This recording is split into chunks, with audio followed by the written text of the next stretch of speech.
परंतु आपल्या मेंदूला हे समजत नाहीये, की समोरचा धोका हा जीवशास्त्रीय आहे का हा मनोसामाजिक आहे. त्यामुळं आपला मेंदू त्याला चटकन एकदम टोकाचा प्रतिसाद देतो. त्यामुळे मग बँकेचा माणूस दिसला, की आपण एकदम वाघ समोर आल्यासारखा घाबरतो किंवा शेजाऱ्यानं दारामध्ये कचरा टाकला, की समोर एकदम शिकार दिसल्यासारखी आपण चवताळतो किंवा काही छोटं-मोठं काहीतरी नुकसान झालं तर एव्हरीथिंग इज फिनिश संपलंय सगळं म्हणून आपण नैराश्याच्या गर्तेमध्ये जातो. तर इथं आपल्याला थोडासा विवेक वापरायची गरज आहे. आपण आपली बायोलॉजी काय आहे तर छोट्याशा तणावाला एकदम टोकाचा प्रतिसाद देणं आणि ताण घेणं ही आपली बायोलॉजी आहे.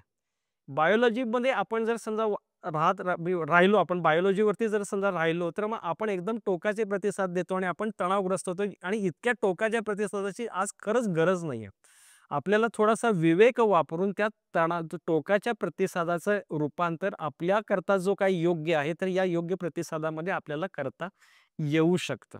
तर हे आपल्यामध्ये अजून तेवढं बायोलॉजीमध्ये आपल्या उत्क्रांतीमध्ये मेंदूमध्ये हे बदल झालेले नसल्यामुळं आपण चटकन तणावग्रस्त होतो. पण सगळ्यात सोपा प्रश्न स्वतः पहिल्यांदा विचारायचा, की समोरचा धोका माझा जीव घेणार आहे का रे?